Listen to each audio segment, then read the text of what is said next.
Hi, welcome back to the Beauty Beginners. I'm Christina and today we're going to be talking about brushes. Now the brushes that I'm going to show in these videos are just used for demonstrative purposes. I don't want you to think that just because I show you all of these brushes you have to own all of them. They're again just for demonstration and to show you what different types of brushes can do for you when you're applying makeup. Now to get started we're going to go over the different parts of a brush. The brush that I'm demonstrating here is a very standard brush. It has a black handle made of wood, a silver ferrule here. Most brushes, if not all of them, come with the name of the company, its intended purpose, and the model number on the actual brush. So this can help you a lot when you're looking for brushes. For example, this is a Sigma tapered blending brush and it is in E40. Now, again, most of the handles are made of plastic or wood. The ferrules are usually metal, and that is what fuses together the bristles and the wood. You want to be careful not to pull on the ferrule too hard, bend it, or do too much damage to it because it can come loose, and if you get it in water when you're washing your brushes, again, that can cause the glue to loosen and also the bristles to come out. One thing you need to know about brushes is the further back you hold them, the more loose they're going to be. So if you want a brush to give you a nice soft wash of color, you want to hold it very loosely.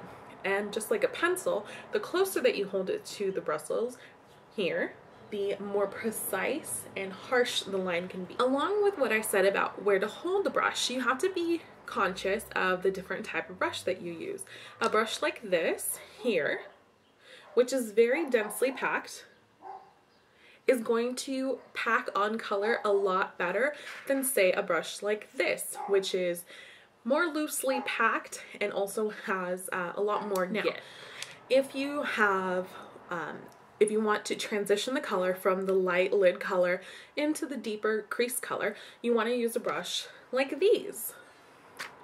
These are brushes that you can use for blending. Now I have 3 brushes and they're all different shapes. Not every blending brush is the same and not every blending brush is going to be a one-size-fits-all. This may be better for someone with smaller eyelid space or someone that wants a longer bristle brush. Something like this that's a little bigger in circumference, so it's going to hit a wider area. As far as face brushes go, the same concept applies there. You have 2 different brushes here, and although they look very similar, the one in my right hand here, the orange one, is a lot more densely packed than the one here on my left hand, the pink one. So this is going to get, if you can see here, it doesn't give nearly as much as this one, and I'm applying the same amount of pressure to both. So this brush is going to be a lot better at giving you a very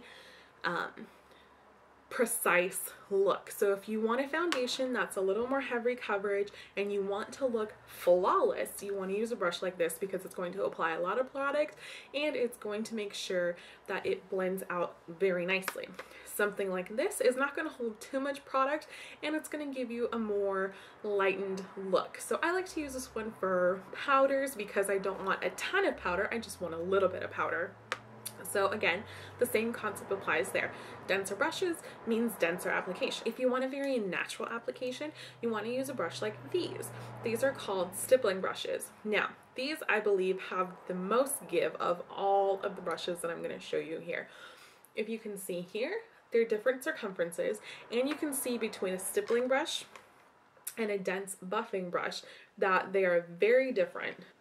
A brush like this you can use on a tinted moisturizer, a BB cream, or a foundation that has less coverage. This is going to give you a very natural, thin coverage of product. Now, along with every brush, they come in different sizes. So something like this you could use for a cream blush or a powder brush here because it's not going to give you a lot of product in a lot of place.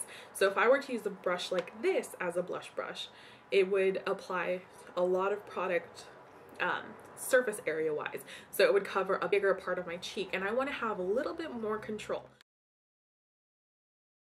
Different sizes will suit different parts of your face as well as different people. Not one brush is going to work for everyone, and keep in mind that you can be as creative as you want with brushes. Just because it says it's an eye brush doesn't mean you have to use it as an eye brush.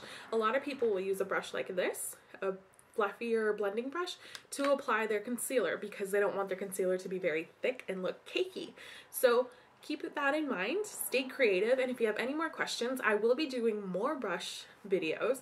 Thank you again for watching The Beauty Beginners, and if you haven't already, take a second to subscribe, and there will be plenty more videos with tips and tricks for beauty beginners out there.